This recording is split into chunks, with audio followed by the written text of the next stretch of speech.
Well, hello and good evening, everyone. Thank you so much for tuning in today. My name is Spencer Ruchti. I'm the author events manager at Third Place Books here in Seattle, Washington. The year is 2022, which means we are celebrating the, I believe, 23rd and 24th books in the Dorothy Publishing Project Pantheon. That is Caren Beilin's Revenge of the Scapegoat and Cristina Rivera Garza's new and selected stories, which have been translated by Sarah Booker, Lisa Dillman, Francisca Gonzalez Arias, and Alex Ross. Tonight's conversation between Caren and Christina will be moderated by Dorothy co-founder and editor Danielle Dutton. First of all, I want to invite you all to use the chat window at the bottom of your screen to say hello. Let us know where you're all calling in from, please. And then I just want to say that there are very few silver linings of this pandemic, but one of the greatest joys has been collaborating with bookstores across the country to promote good literature.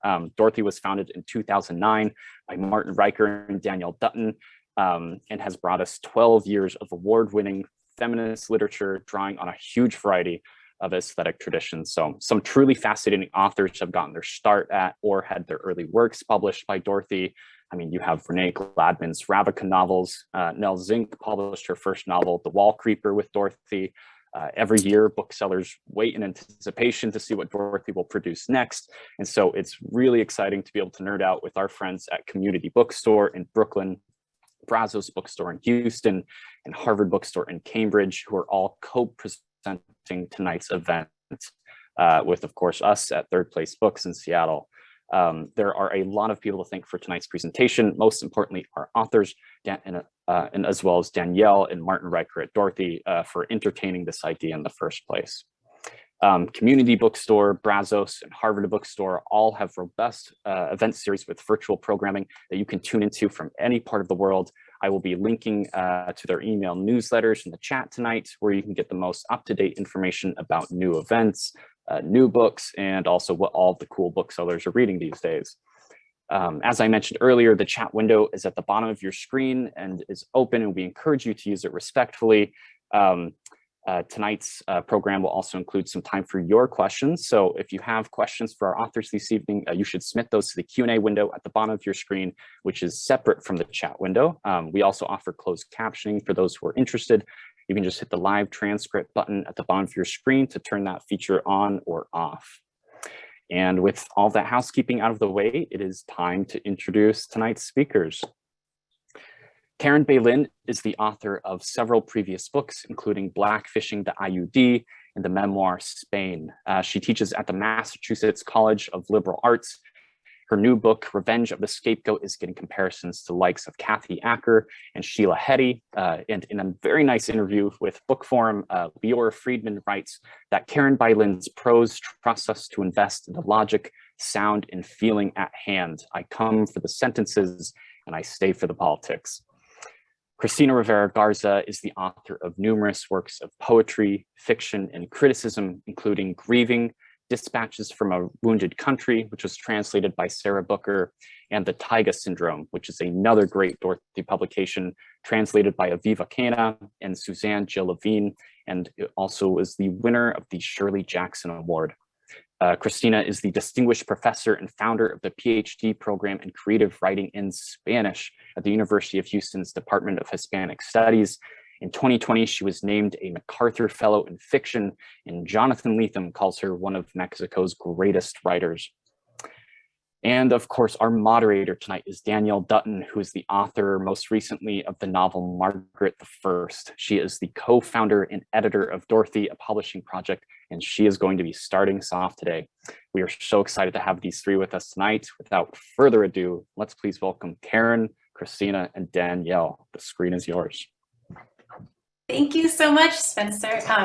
It's so lovely to be here. Thanks to all of you for zooming in. It's nice to see so many familiar names over in the chat. And I especially want to give a shout out to our translator, Sarah Booker, who I just saw is here.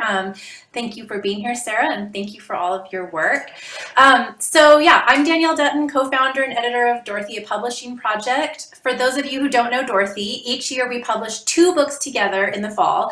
That's what we've been doing since 2010, though last year we delayed our fall season in order to start a distribution partnership with New York Review Books. So this year we have a one-time only spring season, and we're thrilled to be here with all of you to celebrate and launch these 2 incredible books by 2 authors we are so happy and honored to work with. We're also so happy to be here with some of our favorite indie bookstores. Big, huge thank you to Third Place Books, Brazos Bookstore, Community Bookstore, and Harvard Bookstore for putting this together, and for all the work you do keeping literary culture alive and interesting. We hope everyone will consider supporting the bookstores and the authors by purchasing copies of the books directly from one of the partnering stores. So the plan for this evening is that we'll go alphabetically, starting with Caren, who will read for about 5 minutes, and then I'm going to ask her a question. Then Christina will also read for about 5 minutes. I'm going to ask her a question. And then after that, I have one question I'd like to ask the pair of them. And then we will stop and see if we have any questions from the audience. So please, as we're going, feel free to add your questions to the Q&A, and we will get to those. So I'm not really going to introduce you, Caren, since Spencer already did that. But I did want to just say how much fun it has been to work with you on this book over the past year and a bit, in part because everyone. Caren is one of those people who is incapable of writing a boring sentence, even in an email. It's a very rare trait, in my opinion. And so it's been fun. Just doing everything has been such fun, and like there's been such great language flying all over the place. And I'm so excited to hear you read from your completely, wildly unboring novel, Revenge of the Scapegoat. So, Caren. Thank you so much, Danielle, and thank you, Christina. Congratulations on our books. And I'm looking at the chat and the list of participants, and I see all of you, and I'm really happy you're here. And I want to thank the bookstores, and I want to thank Marty Riker. Yeah, okay.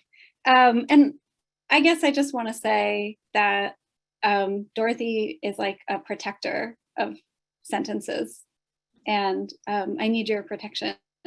And so thank you for giving my sentences like a place where they can live. Okay, I'm gonna read the first paragraph, but then I'm gonna jump ahead. Some of you may know that this book's plot is about a person named Iris who's 36, and she receives a package from her estranged father, who sends her these letters that he had written to her when she was a teenager, and then he finds them and resends them to her when she's 36, and the novel kind of begins with her reacting to that. And so the first line of the novel is, "I was upset." I was upset. I was at a cafe in Philadelphia at a spiking hot metal table in the front. This was last year in early July. I was wearing a marigold jumpsuit for which bees were favoring me, or are bees around anyone at any outside table, no matter the color you wear. The wind wasn't vigorous. It is probably grandiose to think that bees surround you in all their limited supply, but I thought that.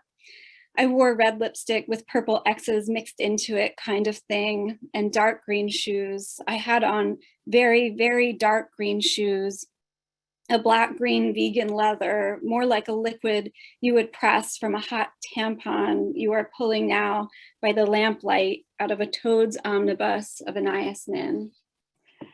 I'm gonna skip ahead now. The letters my father handed me when I was 14 and 16 had made me want to murder myself. I remember sitting in my bedroom holding one of the letters, whichever one, whatever, and being embarrassed. The letter in one ear and then the other stabbed me. To be this despised, it's so embarrassing. The letter was like a corner. A suicide is despairing, but it's despair picked up by prowling pragmatism. I thought I might need to kill myself like Anne Sexton, and I was looking at a peach tree, the window, desperate. The bees crusting the peaches in their behavior. I wanted to die, taking in the size of the statements in the letter. There were his eyeballs being pumped in, hating everything they saw. The dastardly eyeballs were burning me up. The eyeballs were spinning and I was overdosing on them. Too much of it coming into me or just too quick. The letter, whichever one, each in their year, made my fingers turn white. The blood leapt away from that computer paper that he'd typed it. My fingers didn't want to have anything to do with it. My fingers had teen ibex blood in them. My fingers were really awesome.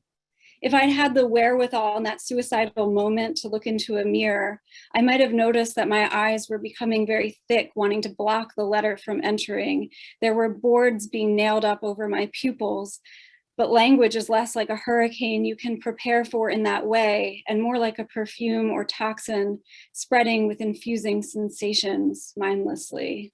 The letter was touching my brain and I was crying. I thought of all the bushes on the street, the secret parlors and ballrooms of the squirrels, the fantasy of living in trees in the anterooms of the owls, of going to live with an uncle, but the uncles were off. They were upset on their own gnarled paths, a triplicate of dead ants. Kenneth is Iris's brother, who Iris suspects gave their father Iris's address, which resulted in her receiving these letters. Kenneth said on the phone, "Dad was clearing out your old bedroom drawers. He wanted to return your things to you. It was all innocent. This package, Kenneth, has some consequence to my emotions. I did not know these letters still existed, nor did I plan on ever seeing them again. Just throw it out. If you don't like what's in there, just, Iris, throw it all away." But it should never have been sent. I was losing it. I doubt he even knew what he was sending. He's old. He was just cleaning up. But do you think a woman should receive these letters twice in one lifetime, now in her 36th year? Is that fair? Just is a word Kenneth would use quite a lot, as I would use quite so much. And it made any sentence, this just, into whining, no pleading, no worse, it's pleasing. It is the worst word, more used by women who can't get a grip in a conversation for reasons of gender oppression. But Kenneth felt like that victim too. Somewhere in there. After all, he was killed. My dad killed him up while I ran on fire in my jumpsuit, bucking and escaping. It expresses modesty. I just want, while giving permission, just do it, and contributes to temponormativity. I just made it, as if no one would wait for you. And just is used to express a confounded disappointment, as in, I just wish you would have. I just wanted you to. It expresses the capacity of the speaker for whom things are just, easy, are fine, as if nothing happened to anyone, as if Kenneth hadn't beaten me with my mother's cane at my father's request, but my mother couldn't walk when she watched. Just throw it out, or just stop already. The just is a thrust of violent exasperation, as if people can stop, while also connoting invitation, warmth. Hey, just ask. The word could sauce, can soil and pitch its bullshit in any sentence, is used notoriously by women who plead, who can't help but plead, who say it just because they are begging you, born into a pitiful life of hoping, just help me. And I hoped that you would. I just hoped for help, that word, my mother's word, hope or help, each as sick as she. I tried eradicating just from my entire vocabulary, at least over emails, at least over professional emails. I tried to hold myself forcibly back from saying it, from begging and hoping, from needing any help from anyone, whereas quite holds you up, quite hoists. But Kenneth, killed Kenneth, heavily sauced all his sentences with just. But a scapegoat, that's me, is addicted to justice, even though justice is damned, is wed to return.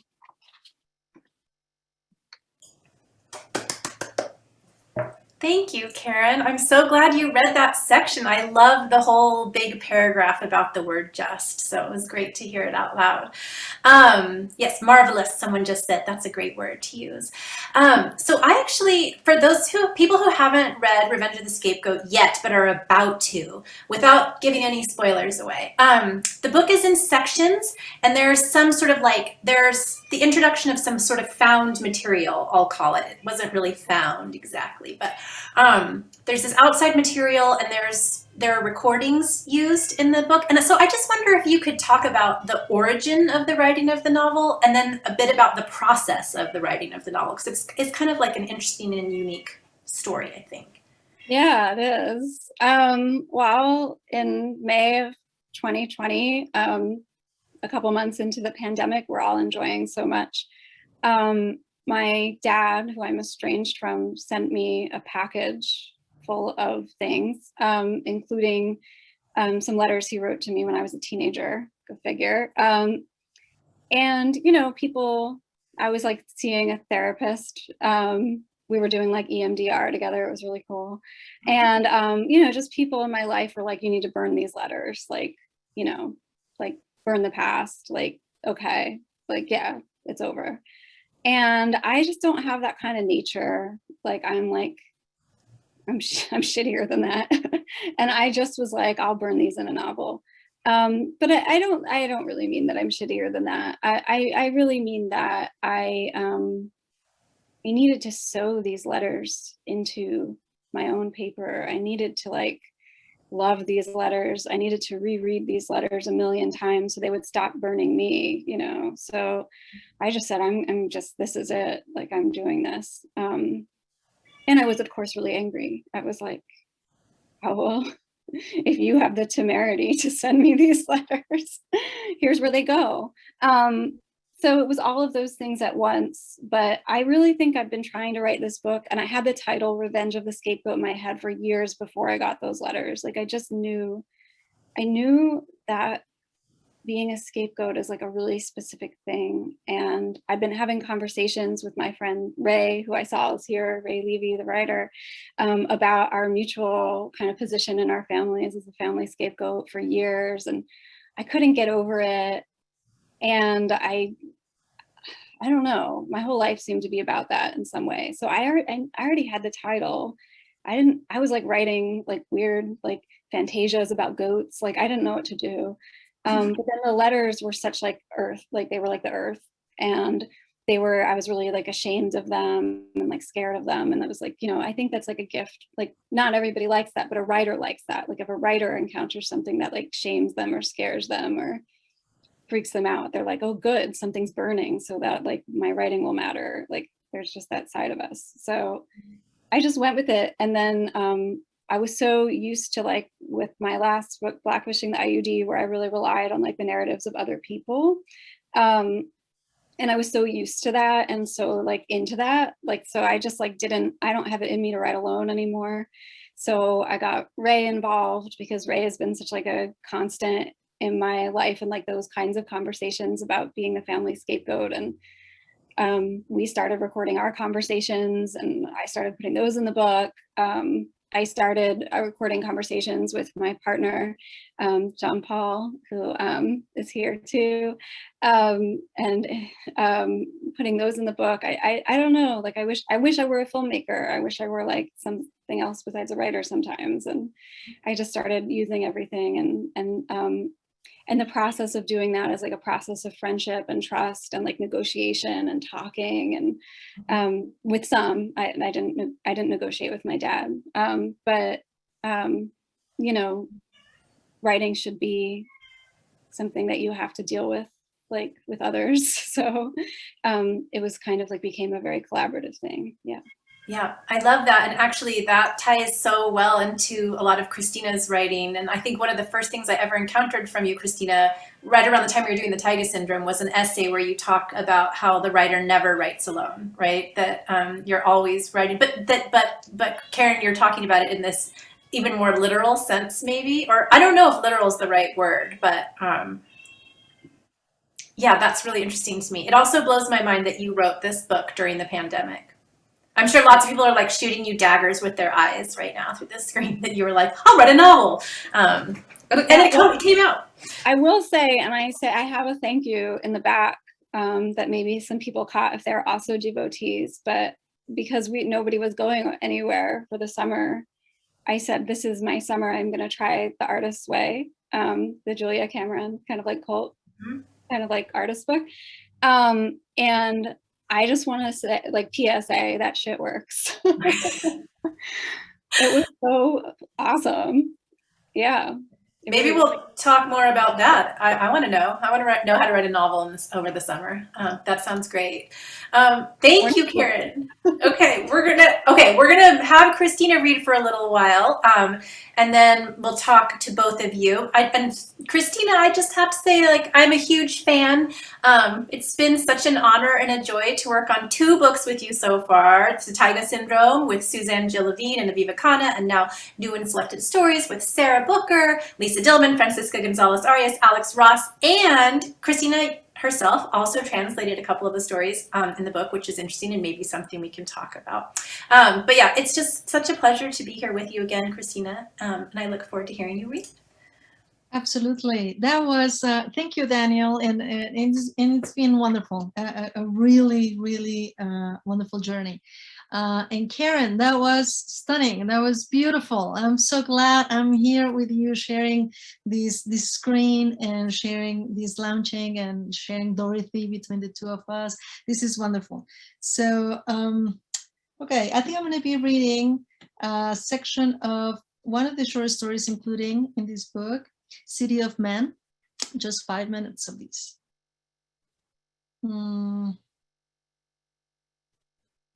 Okay, here we go. You have to come with me, whispered the waiter as he placed his hand on her elbow and gently pulling, led her from her room. Trust me, he managed to whisper as he placed a blindfold over her eyes and pushed her inside a car whose engine was already running. She was never sure how long the journey had taken. Upon recounting the events, she realized that sometimes she believed she had spent hours like that, not saying anything, nauseated from the sudden swerves of the vehicle, only to later convince herself that it had been nothing more than a quick trip in concentric circles. The back seat was upholstered in a material soft to the touch, like velvet, but it smelled like piss and humidity. The air that entered through the open windows was warm and dense, something you could almost chew. Where are you taking me? She asked with a calm that she felt without any apparent reason. Be quiet, please, was all she heard in response. Then the boy lit a cigarette and the smell of tobacco captivated her. The music she imagined as vespertine filled the car's air. Everything happened quickly once they reached their destination. The boy opened the door and with utmost care removed the blindfold from her eyes. Then, with the same movement on her right elbow and still in silence, he urged her to walk down a dirt path that seemed to disappear under the battering of enormous green fronds. Mosquitoes soon began to leave their red marks on her forearms. Finally, when she was prepared for anything, she saw a little hut with open doors and windows. Go in, the man urged her. They're waiting for you. The report that most caught the editor-in-chief's attention arrived in a separate package, half hidden between the dirty pages of some books. The smell of tobacco and what else on his fingers. He touched the pages with a certain melancholy sensation. Her fingers, after all, had been there, the open palm of her hand, her eyes, the tips of her hair. It said, on the outskirts of order grows with great stubbornness another order. It isn't an alternative city exactly, but a series of anti-cities that, scattered across the narrow borders, survive in constant motion. Founded and abandoned almost simultaneously, these hamlets can exist only if they aren't detected by the city's various surveillance systems. going unnoticed is their principal objective. There, in one of those ephemeral villages, the 2 or 3 journalists that didn't manage to leave the city of man survived. They had been sent, like me, to write a series of reports about the peculiar city from a female point of view. And after a couple of days, they had realized, like me, that they would not be able to leave. Explaining that kind of thing tends to take an entire lifetime. When I found them in the hut, they would soon disappear. They spoke to me swiftly as they joined hands. They said, almost in unison, without looking away from one another for a single moment, "One cannot explain this kind of thing." Then they offered me a warm drink, as warm as the rain that started falling over the forest. "The winters are very mild here," one of them said, turning her back to me, looking at something outside the window. "If you are patient, soon enough something will grow," said the other, pricking up her ear as if the process could be detected from there. It took very little time for me to realize the obvious. The ex-journalist no longer understood my questions, and I was incapable of understanding their answers. If anyone besides the hotel waiter had witnessed the exchange, they would have thought it a strange theatrical exercise. "Are you fleeing?" I asked. "From what?" they asked in unison, intrigued. "How do you decide to stay here?" I continued.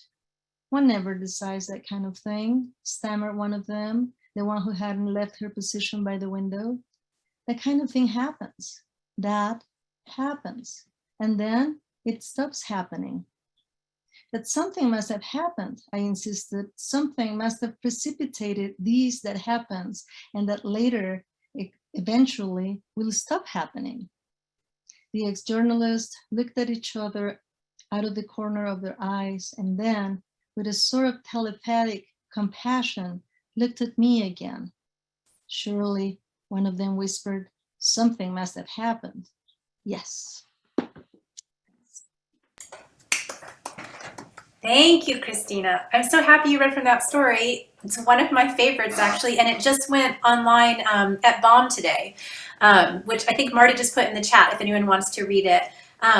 It's such a great and wonderfully enigmatic story. Actually, it makes me think about how in the introduction to your book, you make this wonderful claim that every story is really 2 stories, the one we think we're reading and then the secret one that's sort of working on us but is never entirely revealed. And so I wanted to really ask you about what it's like to hold this book right here. It's a nice, I think it's our chunkiest Dorothy book actually so far. And it has 30 years of your stories in it. So it starts with some stories from the 80s, and it moves through a few different collections that were originally published in Spanish, have been translated into English, many of the stories for the first time, and then we have some stories in the back that are quite new, and some of them haven't even been published in Spanish yet. So I'm curious what it's like to look at that trajectory over those 30 years, like what you see when you look at all these stories brought together in one place. The collection varies so much stylistically and formally, but I guess I'm also curious in this question, embedded in this question, this slightly more specific question about what do you see about that secret story over the course of that 30 years? What do you see happening to that secret story? Yeah, wonderful question. Thank you, Danielle. Well, I would have to say that I would have never done this without your company. I mean, it was, after all, in a way, you and Marty's idea. I remember we were talking about the possibility of a second book, and you guys came up with this, to me, crazy idea. Let's do a whole collection of your short stories. No one had ever asked me to do that. And so I liked the suggestion primarily because of that, without even thinking about the journey that we were embarking on at that point. It's been scary. It's been a journey full of surprises. it's some stories have been, there were many things that I didn't remember, many things that I did remember in different ways. There is a writer, and at the same time many writers here in this book. And at one point I had to come to peace with that. I had to embrace all these writers, the very young, writer trying to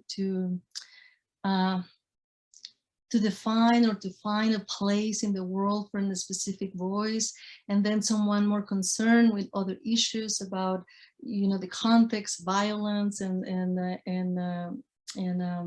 gender issues above all, and a continuous concern too about form. What do we do? What is this practice? What do we do when writing stories? I guess that would be a continuity that I can see they're developing with very different strategies.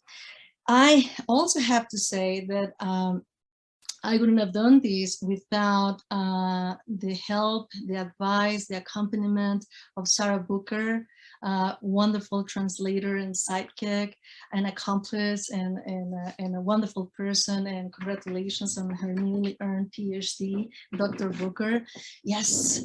And without, the translations of Lisa Dillman, Francisca Gonzalez Arias, Alex Ross. So it's been, as Caren was saying, a very collaborative work and a constant conversation over the last couple of years. So I was paying close attention to what Sarah had to say about the stories and about the placement of the stories in a larger unit. And it was very surprising to me to see how the stories changed when moved from one context, from one book, to this new entity. So it was a new ecology. There were new conversations being developed by their proximity. And so that was cool. There were many moments that I was just so scared to even look at the materials and very willing to say, no, I didn't write that. I'm sure there was a mistake here. There was something like that at times. But as I said, there was this point in which I had to admit, this is what I've done. This is what I've been. And that's okay. Now, I began this collection. We decided that including a preface was a good idea, and I began quoting quite a lot of Ricardo Piglia's visions on the short story. Ricardo Piglia's book, specifically the oh my gosh, obviously I'm forgetting the title right now. Formas breves, yes, which has been translated into English. And he puts very succinctly there this idea that all short stories, in fact, are two stories. And one of them is the one, as you said, Danielle, that we're reading on the surface of the writing, but there is this secret story that we're gonna be able to get at from very different perspectives and with very different consequences as well. And what I saw there, and I might be mistaken about this, but there is this sense of a menace. There is something. There is always something haunting the air, lurking. Is something that is not quite visible, but whose effects are somewhat very solid, and they are just up there. It's very difficult to name them, and perhaps that's the whole issue about the short story. Not necessarily a way of getting at them and to actually put a name on it or to capture them in a way, but essentially a way to just surround that story, that living, palpitating part of the story with words, with sentences, with all these, with language. in general.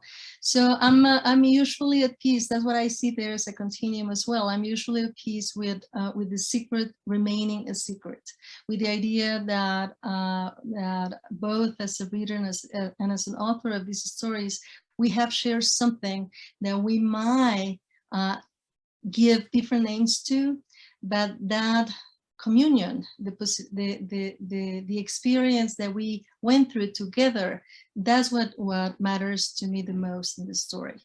And so, yeah, perhaps that's the secret that has been moving, you know, all along from the very beginning, from many years ago to the most recent stories.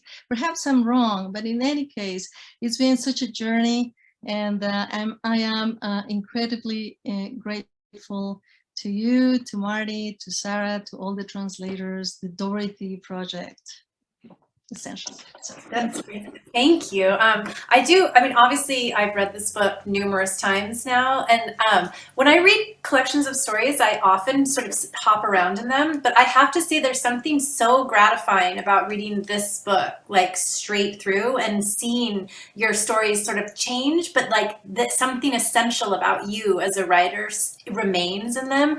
And I like what you're talking about that secret, or that ambiguous experience remains. I was just talking to my intro to fiction students today about how I don't feel like enough people are championing the idea that a story can just be an experience that has occurred, you know, that we don't have to know at the end what it meant. Because my students constantly want to talk about the point of a story. And I'm like, no. Like, what if the point was this bizarre, amazing experience you just had? And then just stop. Don't say anything else about it, you know, just feel it.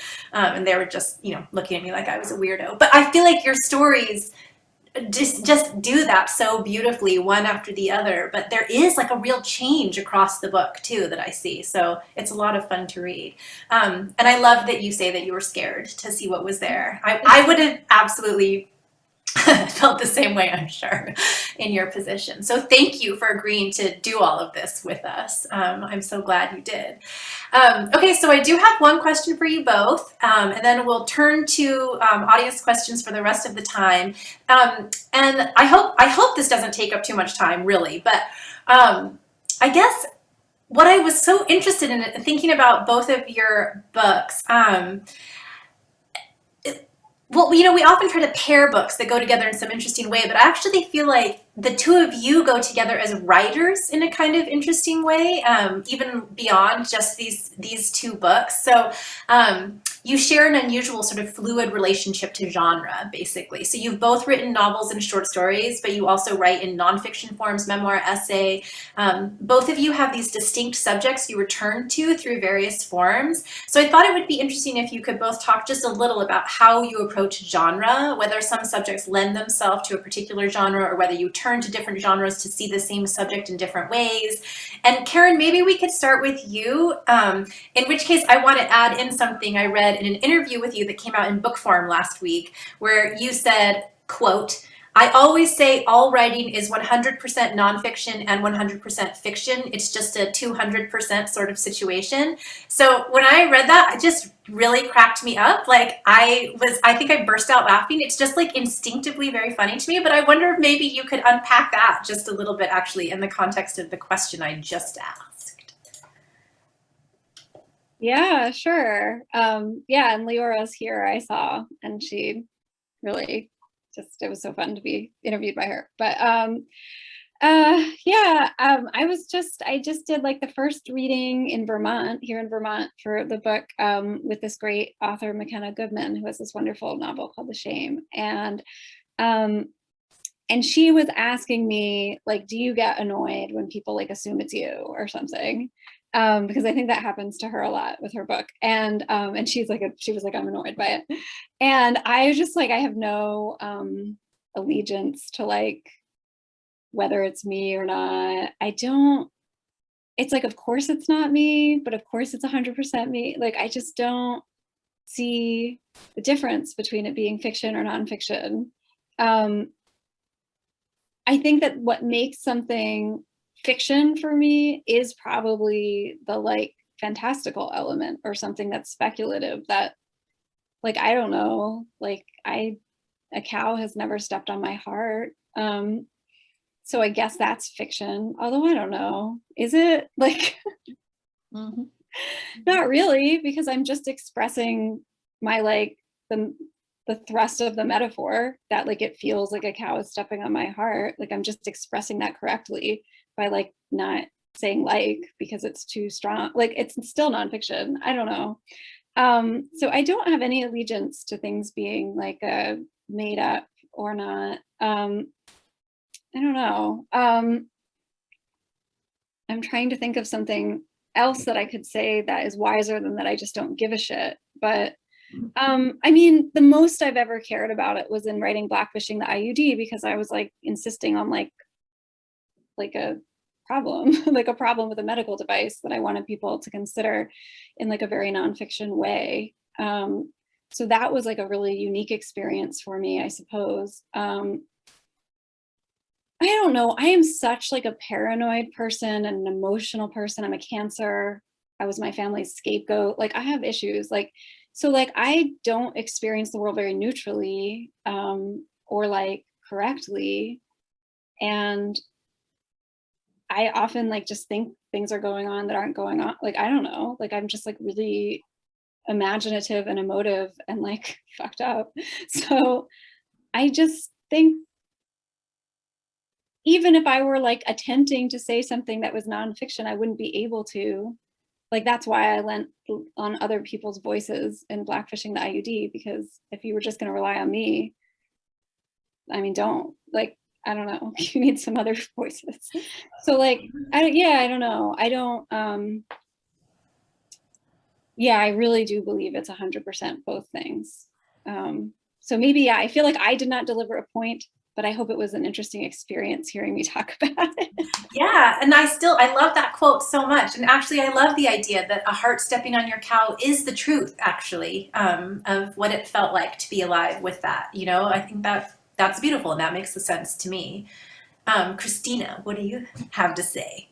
Yeah, I share the same kind of sensation. I usually explain this, I tell this story to me in this way, that I tend to work very closely with materials of all kinds, right? Sometimes this is an archive, some documents, oral histories, places I visit, just the result of very detailed observation, right? And I think what I'm trying to do when writing, I'm less concerned about, is this going to be a short story? Is this going to be a poem? Is this going to be something in between? I'm usually way more concerned about approaching my materials as honestly and as closely as I can. And by doing that, I'm usually forced to cross boundaries of all kinds, including genre boundaries. And so once I do that, once I realize this is happening, and this happens, you know, at specific points in the writing process, then that becomes also a matter of some reflection. Why am I doing this? Is this working in the benefit of the story? Is this something that I'm just using because I'm scared about, you know, going forward? But in any case, I usually incorporate that in the writing of the story. So my main concern again is how close I can get to these materials. And I'm talking again about mostly enigmas, about things that I don't know. If I knew them, if I were certain about them, if I knew what the story is about, then obviously it would be so boring to write it, right? So it's just that, what can I do with language in such a way that I can go through the experience and invite others to come with me in the journey? And obviously we have, well, there is this sense of different traditions. When I'm writing, you know, usually in Spanish, in an English-speaking context, at times in English, in Spanish-speaking context. So the matter of where the inscription is, so what kind of tradition this writing is trying to belong to, or to what kind of context is trying to interrogate. Well, obviously that is a question that relates to traditions. cultural traditions, literary, artistic, and the like. But I would say that that is after the fact, after the writing. And at the beginning, the pressure is, let's try to get as close to, no matter what, and then after that we'll think about it. I love that. Yeah, you both really work with materials in your writing too. And as someone who also does that, I feel like I could talk about this for an hour, actually. But I will stop and let Spencer come in now and ask questions from the audience. Hi, Spencer. Hello. I just came on camera, realized my hair is all goofed up. It's so good to have this take place, like, in a virtual sphere, and to be able to, have this recorded for perpetuity. Apologize if neither of you want that, but I just want to thank the two of you for doing this tonight, and for Dorothy for like I said before, entertaining the idea. This is truly one of the coolest things we're going to be doing this year, so I'm glad I could be with all of you. So yeah, we have questions from the audience coming in. Our first questions are from, I'm going to start off with anonymous attendee. Anonymous attendee has some pretty good questions for both Christina and Caren. Christina, let's start with you. Anonymous attendee asks, do you approach the writing of a short story versus a novel differently? And do you feel the forms are doing different things? I've thought a lot about that one, because what I realized, and perhaps I'm answering your former question, Danielle, as well, what it was like to read this whole volume as a unit. I realized that many of these stories stemmed from novels I was writing, and usually when I'm involved in a longer project, I face challenges that are very difficult to go through and within a novel. If I move something in the novel, then something else I'm gonna have to change something else along the way, and my fear is that will become unmanageable at some point. So I think my theory now is that I've been using short stories to face those challenges. So if I have something that I cannot do exactly, that is posing just an obstacle, it's become an obstacle in the writing of a novel, then I kind of extricate that into this more contained form of the short story, and then I try to deal with that in this other genre, in this other context, linguistic and otherwise. And so I don't know if often these short stories just go on and on and on, and they become like little novellas. So it's not a matter of the length of the story, it's just a matter of the possibility of isolating a couple of elements that otherwise in the novel it could just make me absolutely mad. It would be just totally unmanageable. So some of the characters that I've been dealing with in the short stories, in fact, you can see them in the novels, and then they come back and they get transformed, and they go through very different experiences in the short stories, and then they go back to the novel and enriched by that experience as well.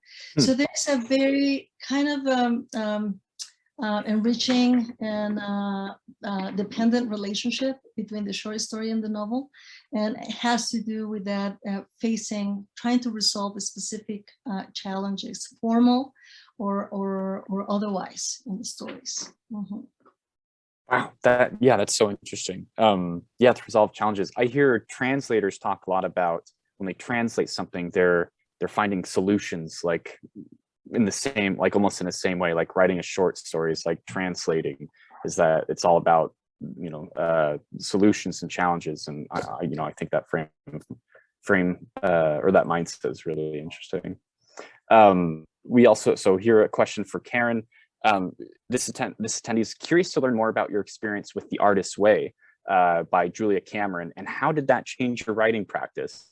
And maybe if you could also give a little bit of context. I think booksellers everywhere are very familiar with the Artist's Way, as people love to special order every edition imaginable. But yeah, in your own, if you could also talk, a little bit about what Julia Cameron's work is, that would be fascinating.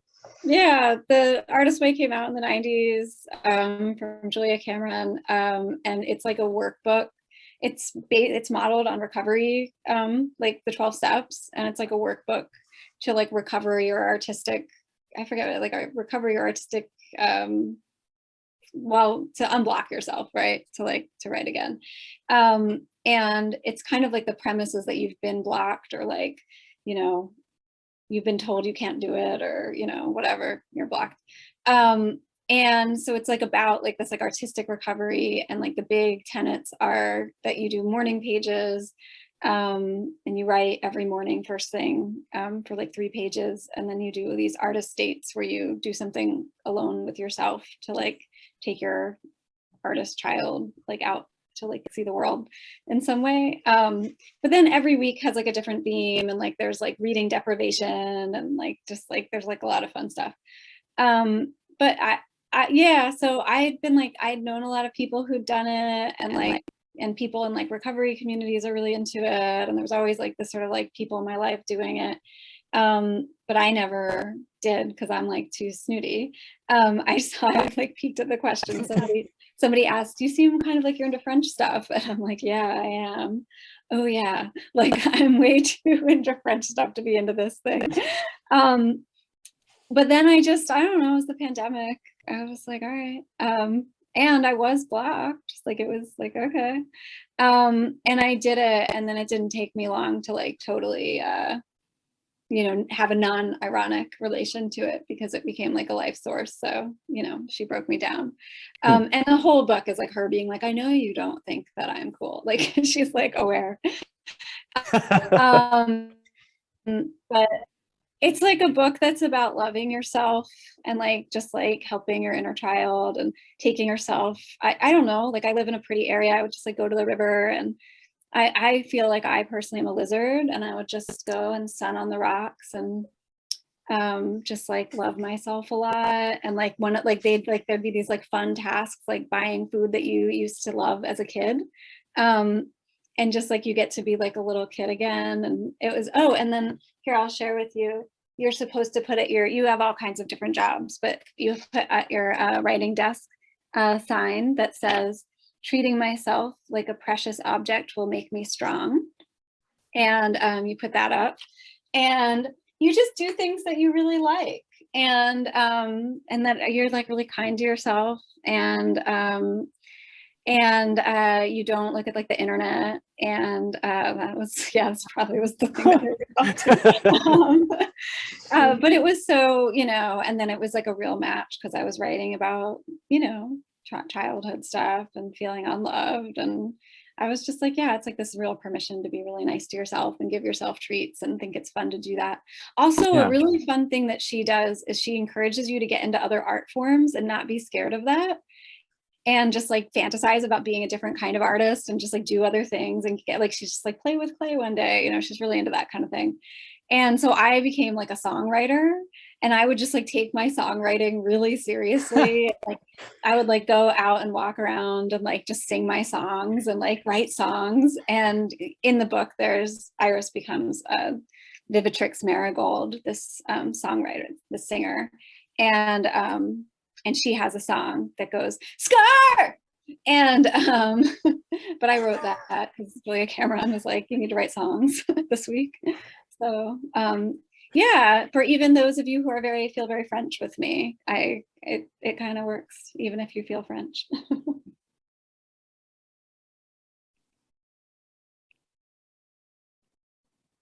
Oh, that's incredible. Had you tried like programs like this before, or like, pre-prescribed, writing programs or books like this?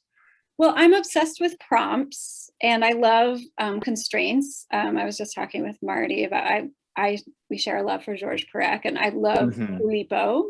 So I love all kinds of rules and games and constraints, but nothing like a program like this. So this was new.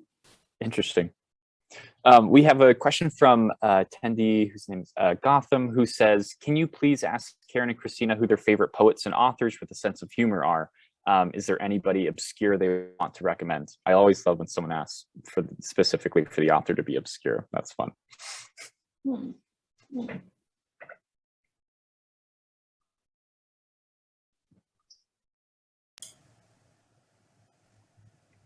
I have to cheat and look at my shelf. I'll recommend. Oh.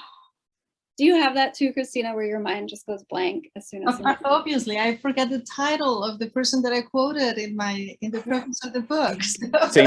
Same thing happens. I have to look. Usually I look at my desk and see what books are sitting on my desk, but none of them are books I've read. So I'll share a writer. I mean, I've been talking about this writer a lot in like the interviews I've gotten to do for this book. I'm obviously like having like a real obsession lately. I don't think this writer is obscure, but I just think that the funniest writer alive today might be Dennis Cooper. And I don't know. I'm such a fan kid. I think he's amazing. And I just started reading The Marbled Swarm, and I don't know. I was just laughing out loud. It was so funny. So I don't know. I don't think he's obscure, but I just think he's so funny. And but you know, I mean, the kind of writer who's funny because you know, he's pretty dark. But when you get that low and that down in, you're just cracking up. I loved his new novel. I wished, like, who writes Santa Claus fan fiction? Like, who does that? I kind of think he's like kind of brilliant. So I've been really into him. And then, yeah, I don't know. But I feel like I should think of like a wonderfully obscure, just like a real, like, you know, impressive treat. But Christina maybe has somebody. Let me see. I'm going to cheat a little bit here, and I'm going to talk about two writers. One of them that we are publishing in our little independent press that we started at the University of Houston in our program, creative writing program in Spanish, in our own Canal Press. And we are publishing these incredibly forceful, rebellious feminist, Maria Galindo from Bolivia. And her book is Feminismo Bastardo.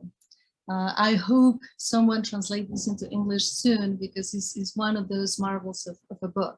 I think it's tremendously bright. It's so irreverent, and she's just honest and on your face, and she's telling it as she sees it, and she's been doing a lot of community work in Bolivia, and it's just a wonderful, wonderful woman. So I've been reading her. I've been talking with my co-editors at Canal Press, these Giovanna Rivero and Magela Baudan, writers also from Bolivia, and they're heading Mantis Press in Bolivia. And the other one is she's not an obscure writer, but I just found her poetry so compelling that I decided to translate one of her books. This is Danielle Pafunda. The Dead Girls Speak in Unison. And I read it. I thought it was incredibly powerful. And as soon as I finished reading that piece, I said, I have to translate this. There is no way I cannot do that. And I just began, you know, kind of, I did one section, one poem, two poems. And then I couldn't stop. And I just did the whole thing. And so hopefully we'll be publishing Danielle's work in Mexico this coming year, which makes me profoundly happy too. That's amazing. Oh, that's wonderful. I know that they didn't ask me, but I just feel like we have some pretty funny Dorothy books. So I just have to say, shout out to Sabrina Ora Mark, who I think is here. Also Jen George. And then I also just wanted to say, I don't think people realize how funny Renee Gladman is. So I want you to know, because I think it's like, yeah, like I think it's possible to miss it sometimes. It's so dry, you know. She's so subtle, but she's so funny, and it's all over the Ravika book. So I just want to give people permission to laugh when they're reading Renee Gladman's Ravika books, because they are funny. And I'll be quiet.